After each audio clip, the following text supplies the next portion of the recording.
Bon, Jess tient à voir un éclair parce que depuis tout à l'heure... Enfin, moi, j'en ai vu un où il y avait une boucle et c'était très stylé parce que c'est la première fois que je voyais ça. Waouh. Mais du coup, on attend de... Parce que c'est encore la fin du monde. D'ailleurs, vous vous demandez, il y a déjà eu une vidéo de la fin du monde récemment parce que bah, c'était la fin du monde dehors. Là, c'est tout autant la fin du monde. Il y a des grondements, il y a des éclairs, il y a du tonnerre, il y a de l'orage, il y a de la pluie. Tout ce que vous voulez. Du coup, étant donné que Jess n'a pas encore réussi à voir un éclair, elle essaie d'en voir un. Du coup, on attend parce que, bah, étant donné que ça a pas l'air d'être prêt de se calmer tout de suite, il y en aura forcément un dans pas longtemps. Donc, on va rester là jusqu'à ce qu'elle voit un éclair. De préférence rapidement, parce que je suis dans une position extrêmement inconfortable. Bah, rapproche la chaise. Non, Bah, t'es con. c'est mon problème. Moi, tu l'assumes. Hein. Quoi? Oh merde. Quoi? Non, mais parce que le drap il est retombé, du coup, j'allais dire sinon il va te retomber dessus, c'est pas fou, non. Donc voilà, la vidéo peut faire 1 minute comme elle pourra en faire 20. On sait pas. On va éviter 20. Oh, ça va, je rigole. J'ai chaud.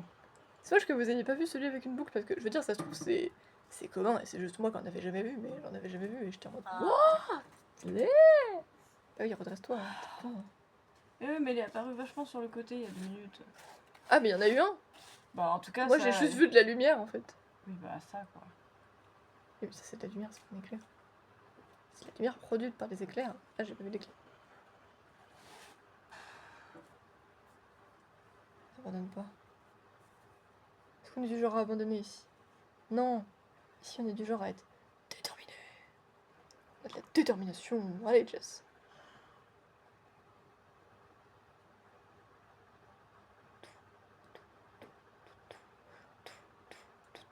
D'ailleurs, sachez qu'actuellement, pour donner un sujet de conversation en attendant qu'un éclair daigne se pointer, on est en train de regarder le live action saison 2 de One Piece. Et Robin commence à trouver une putain de touriste.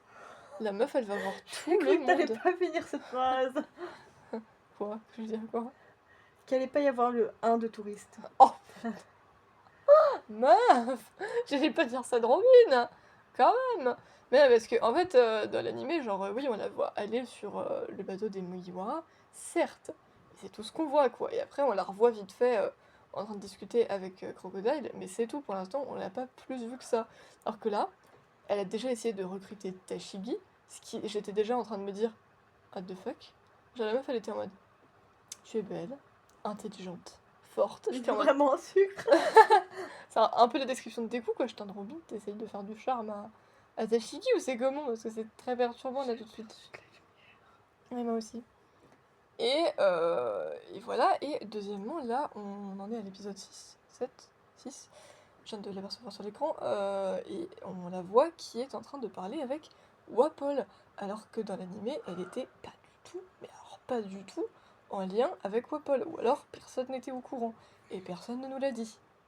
Voilà, le seul truc que je trouve plausible, c'est la scène qui est au tout début de la saison 2, où on la voit, elle, Mr. Five et Miss Valentine, aller combattre des gens de la marine, et récupérer le corps de Mr. Seven, qui avait été tué par Zoro au début de la première saison. Et ça, même si on l'a pas vu dans l'animé, ça paraissait logique, c'était pas improbable. Mais qu'elle demande à Tashigi et qu'elle soit avec Wapol, ça me paraît pas très plausible. Tashigi, non. Wapol en soi, avec les Wapol, explications qu'ils sont en train pourquoi de pas, ouais. fournir, comme quoi il aurait aidé à financer leur organisation, tu vois, ça peut être cohérent, même si. Qu'est-ce que Crocodile serait s'acoquiner avec une merde pareille, quoi. C'est exactement ce que j'étais en train de me dire, il est pas aussi bas que ça, quoi. Voilà, mais bon, bref, on verra bien où ça nous Bon, mène. après, t'es prêt à passer les marchés qu'il faut pour l'argent, mais. On verra bien où ça nous mène. Et sinon, on disait que la saison 2 avait des bons points, mais elle a quand même un très très gros point négatif. Non, elle en a plusieurs. Plusieurs, mais le plus gros point négatif, c'est Dory et Brookie. Va falloir m'expliquer quel était l'intérêt d'inverser ce qui se passait au niveau des géants. Genre, pourquoi est-ce qu'ils ont décidé de faire que ce soit Broggy qui soit empoisonné et pas Dory, alors que ça n'aurait strictement rien changé à leur histoire. C'est un affront, encore une fois, à l'histoire originale, mais bon, ça on a compris qu'ils allaient en faire beaucoup. Je crois que c'était la pire partie là, sur l'île là, avec Mr. Free, Miss Golden Week, Miss Valentine et Mr. Avec Five. Val. C'était n'importe quoi, ouais, Val. J'allais y venir d'ailleurs, mais voilà. Et deuxième gros point négatif pour moi, c'est Luffy qui se trompe vis-à-vis des statues de cire de Mr. Free.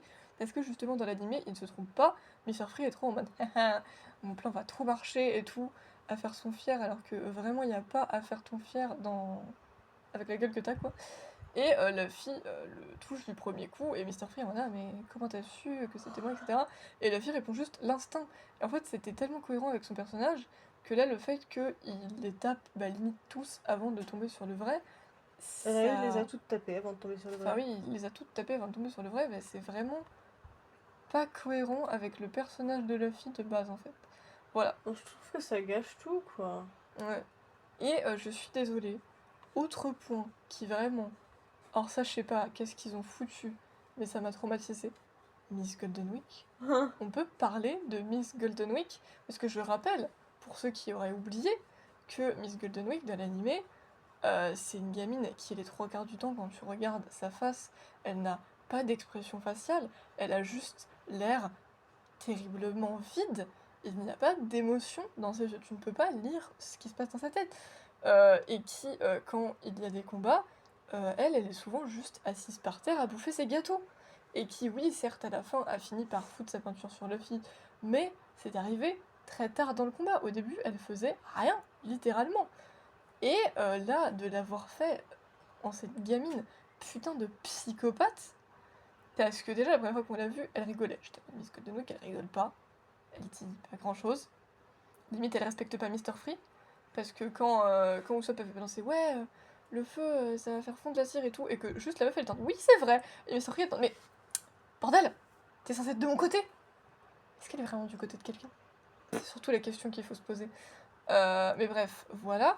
Là, du coup, son petit rire de psychopathe, quand tu vois sa tronche, c'est clairement une tronche de gamine psychopathe Fanat de poupée. fanat de poupée qui va faire de la merde. Tu vois la tronche de ces poupées, t'as peur. On se croirait dans un film d'horreur.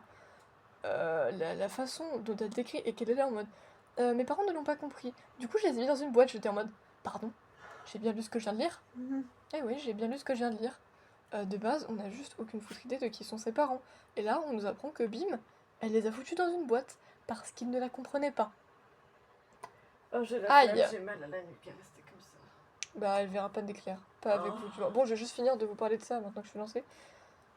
Donc voilà, c'est vraiment trop chelou à savoir et à apprendre comme truc. Le fait que très clairement, elle considère Luffy comme son jouet et que... Comme ça, Dolly. Comme ça, Dolly, et qu'elle est là à essayer de vouloir lui faire oublier son rêve, etc. et tout, sauf que, gros, tu peux pas combattre la volonté de Luffy, en fait. Puis, juste, la façon dont ça s'est fini Bah, pour il elle, allait quand quoi. même se noyer à la base, hein, mais... Oui, certes. La façon dont ça s'est fini avec Usopp qui vient sauver Luffy, et qui finalement, ça fait qu'elle se retrouve à avoir sa palette de peinture en plein dans sa gueule, et que du coup, elle a littéralement les 5 couleurs sur elle, et que ça l'a fait disjoncter totalement, c'était à trop savoir. Moi, je trouve que ça, c'était digne d'un film d'horreur, d'accord? C'était horrible. Je sais pas ce que vous en pensez, d'ailleurs, libre à vous de débattre en commentaire, on est là pour ça, mais moi, j'ai trouvé ça horrible. Et sinon, si je dois par contre donner des points positifs à la saison 2, je dois dire que, à part cette partie-là qui m'a vraiment dérangée, et un peu le fait que le premier fight avec Mr. Five et Miss Valentine, c'était vraiment pas ça. Le fait que Nami se soit fait piquer, sauf qu'elle a jamais enlevé son haut à manches longues, donc à quel Voilà. moment elle s'est fait piquer? Sinon, avant ça, il y avait quand même des trucs qui dénotaient de fou et qui ne sont de base jamais, mais alors jamais arrivés dans l'animé. Mais c'était plus des trucs qui me faisaient marrer personnellement, que j'étais là en mode, bon, si vous voulez, genre Bartholoméo par exemple. Par exemple, on se demande qu'est-ce qu'il fout là de base. Bartholoméo, dont Baggy a kiffé le style.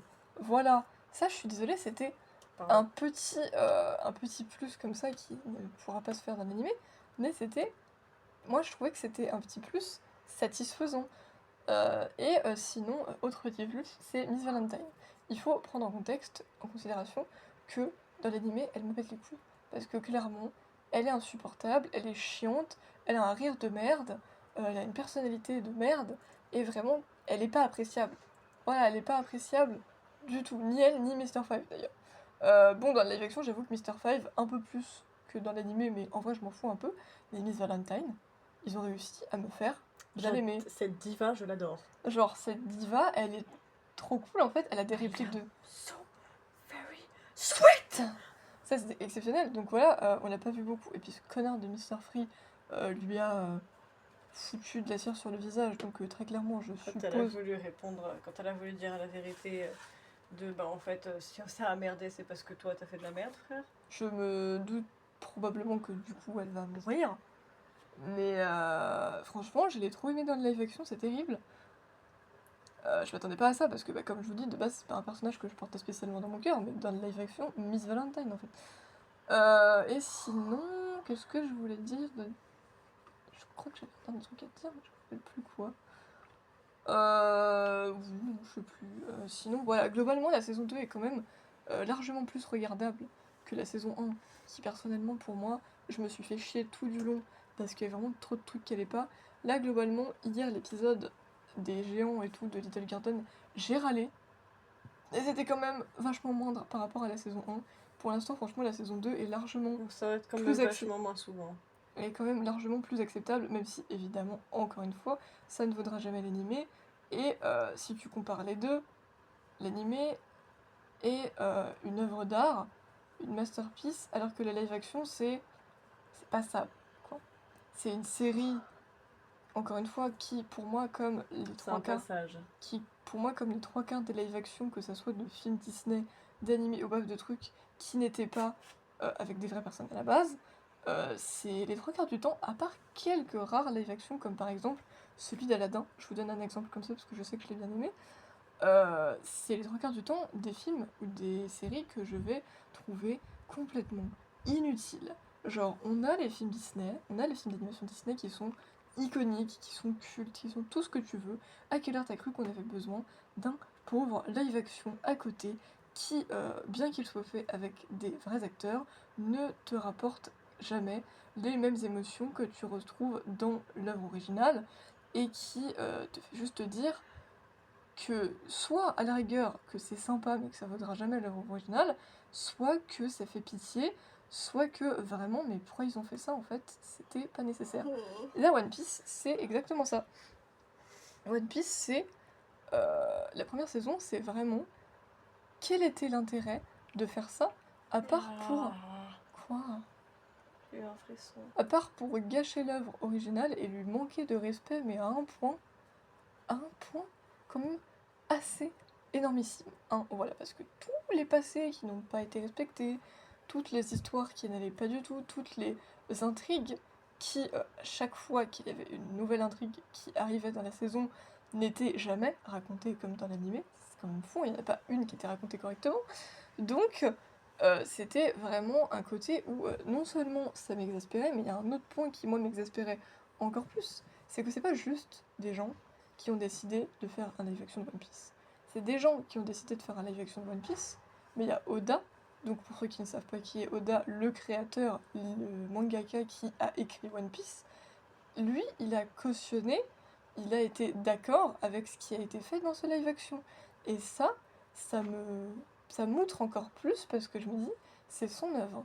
Il a écrit le chef-d'œuvre qui est One Piece, et il a cautionné un live action merdique qui n'a pas du tout respecté les intrigues de son histoire. Et me dire qu'il a trouvé ça ok, bah ça passe pas trop. Et tiens, tant que j'y suis, vous allez peut-être me dire que je suis méchante, mais j'y peux rien, faut que je laisse ces points-là. Moi, pour moi, outre le fait que les passés, les histoires, il y avait rien qui allait. Il y a un autre, enfin non, je vais dire deux autres points, et après je vais finir cette vidéo quand même, parce que voilà. Il y a deux autres points qui, moi, ça m'a saoulé. Premièrement, le fait que, à part à la rigueur, franchement, ceux que je trouve les plus réussis, Luffy et Usopp, en termes de personnalité, pour moi, il n'y a rien à redire, c'est eux. En vrai, ils ont respecté leur personnalité. Mais les trois quarts des autres, c'est tellement pas ceux que je connais.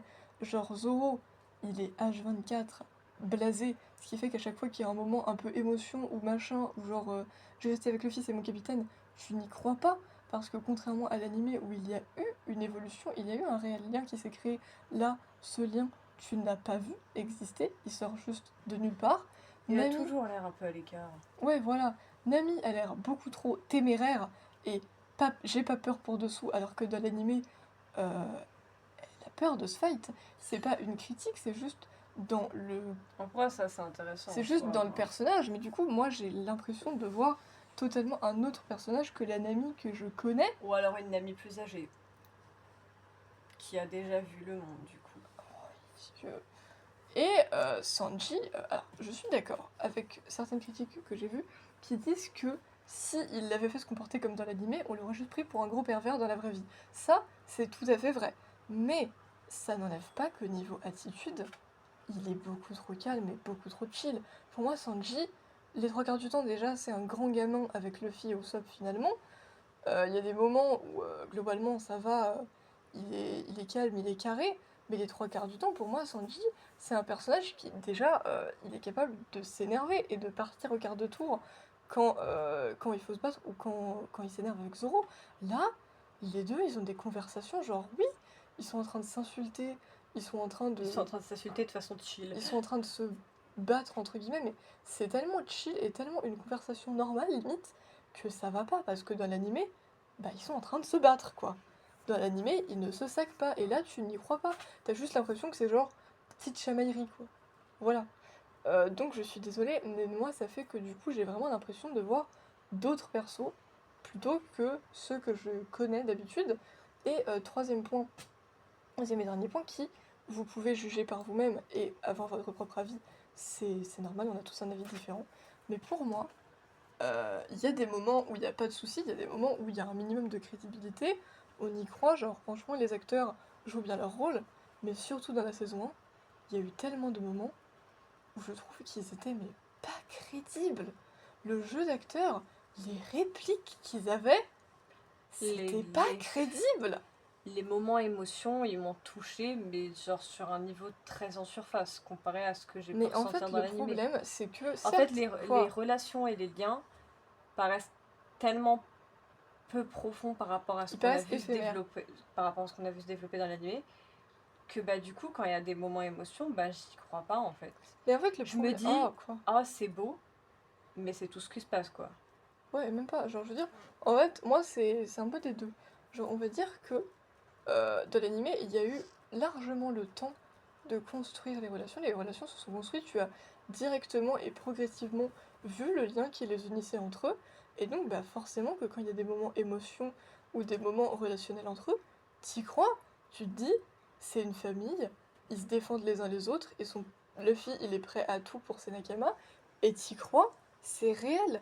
Là, dans le live action, même si les épisodes durent 1 heure, tellement c'est raccourci et tellement les relations, elles prennent pas le temps de se développer, que quand ils ont des élans de ah, Luffy c'est notre capitaine, ou que Luffy il est en mode ah, c'est mes Nakama, bah, tu n'y crois, mais pas du tout.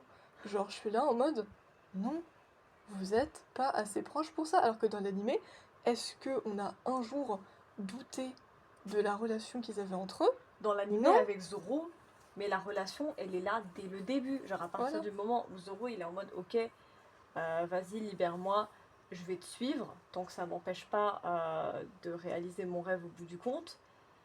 Et l'alchimie et la complicité, elle est là en 2 secondes, alors que les frères, ils viennent de se rencontrer dans la journée. Mais tu y crois tout de suite. Là, depuis le début, genre Zoro, il paraît vachement à l'écart du reste du groupe. Et oui, ok, 95% du temps, dans l'animé, tu vas le voir être en train de faire la sieste, tout ce genre de choses. Mais c'est pas pour autant qu'il y a Il est pas à l'écart, en fait. C'est pas pour autant qu'il n'y a pas un lien qui s'est créé. Là... Mais ça part avec Nami où ça me fait marrer parce qu'ils font vraiment couple marié, je trouve. Ah non, mais Nami et avec Zoro, leur fille pour enfants. c'est le couple du live action, d'accord. Lui, je disais ça en mode le ship. Eux, et je suis désolée, mais si vous n'êtes pas d'accord, on va se fight, y a aucun souci. Kobe et Elmep. Est-ce que vous avez vu à quel point l'acteur de Elmep flirte avec l'acteur de Kobe? Parce que moi je l'ai vu. Ses expressions faciales. Moi je l'ai vu et j'aime beaucoup ce que je vois. Mais je l'ai vu quoi. Voilà. Ces expressions faciales, c'est la description de toi, tu vas finir dans mon lit. Oh. C'est pas complètement faux cela dit. Je suis désolée, leur première conversation profonde, elle a commencé à un bar en pleine nuit. Ouais, et Elmep l'avait invité à boire un verre. Ouais. Je vous rappelle que vous avez 16 piges. Oui, c'est un détail ça. Et dites-vous que du coup à la base moi j'étais en mode: «Mais non mais genre ils flirtent trop, on dirait trop, il y a une alchimie, il y a un potentiel de ship» et Jess m'avait dit à la base dans l'animé ils font plus bro. Sauf qu'à ce moment-là je n'avais pas encore vu, un arc qui est arrivé un peu après, qui s'appelle l'arc Kobe et elle-même d'ailleurs Les littéralement et qui mésaventures dure de Kobe et elle-même. oui voilà, et qui dure littéralement 2 épisodes et où on les voit, un peu progresser, dans la marine Bah, on voit et on Garp voit un les peu recruter, quoi. leurs déboires, au début et les efforts qu'ils commencent à fournir pour vraiment s'entraîner à fond et je suis désolée, il y a un moment donné où Ep-Mep a rougi face à Kobe et moi j'ai vu ça et je me suis dit: «Non, non, non, même dans l'animé, c'est pas des bros, non». Ils ont une bromance. Ouais. Mais bref, tout ça pour dire que du coup voilà, bon j'ai vu d'autres chips dans la direction, il y a pas que ces 2 là, mais pour moi c'est les bestes. Voilà. Parce que, dites-vous que dans l'animé, on est à un stade où il y a plusieurs possibilités, mais on peut shipper Luffy Zoro Nami, ou Luffy Zoro, ou Luffy Nami. Mais là, Zoro Nami. non mais Zoro Nami, il n'y a pas besoin de le préciser, parce que dans la live action, il pose pas problème. Mais dans la live action, Luffy fait tellement enfant que non, on peut pas le shipper, hein. C'est ses parents, mais c'est pas un ship potentiel, quoi. Dans l'animé, il n'y a pas cette distance, genre, oui, Nami, elle fait un peu maman, et Zoro et Nami font très souvent parents. Mais en même temps, il n'y a pas autant de distance et je trouve que tu peux toujours les voir en tant que ship avec Luffy. Surtout que c'est genre vraiment le trio que tu suis de base, quoi. Ouais, genre c'est les 3 premiers membres d'équipage, quoi. Donc Même bref, si Nami rejoint l'équipage officiellement qu'après Arlong Park, mais... On va se laisser là quand même parce que Jess T'as avait abordé dit tous les points que tu voulais on va aborder. éviter les 20 minutes, ça fait 21 minutes. Ouais. Et Et Jess pas un seul éclair. n'a pas vu d'éclair, c'est ce que j'allais dire. Du coup, j'ai juste débattu parce que j'avais besoin de débattre. Non mais voilà, c'est ce que J'ai juste vu de la lumière. Et Quand... pourtant, Attends, il juste. fait tout noir dehors. Quand il y a une série que j'aime beaucoup, je vais avoir envie de vous en parler, mais en même temps, je vais tellement avoir des points positifs à dire que ça va me faire plaisir. Quand il y a une série que j'aime pas, j'ai juste envie de vous en parler pour énumérer tous les putains de points qui vont pas dans la Elle va série grincer et les qui dents. m'énervent. Et donc voilà, laissez votre avis en commentaire. Il y a déjà un abonné qui l'a fait et c'était très intéressant de voir son avis, donc faites-le aussi. Voilà, moi je suis prête à discuter avec vous, il n'y a aucun souci pour voir votre avis. Il nous avait justement dit que la saison 2 l'avait surpris. Et effectivement, elle m'a surpris dans le bon sens parce que c'est quand même mieux que la saison 1, mais ça reste que... La boune, elle est trop pipou. Oh, la larme que la boune a lâchée. Sad. Et le fait que la fille lui chante la chanson, j'ai bien aimé. Ça t'a m'énerve. Mais, vous voyez, j'aime bien la direction. C'est la preuve que la saison 2 m'a plus convaincue parce qu'il y a eu des moments, ils ont fait des trucs, et je me suis dit, non, ça s'est pas passé dans l'animé, mais ça aurait pas été con, et ça aurait pas été impossible. Mais voilà, du coup, ça pour dire que je reste quand même 100 fois plus attachée à l'animé et que j'ai juste hâte d'y revenir, mais qu'en attendant, j'ai énuméré les points que j'avais à énumérer sur la live action. Vous en aurez progressivement parce qu'il y aura forcément d'autres saisons, donc petit à petit, voilà. Mais on va vous laisser, bye!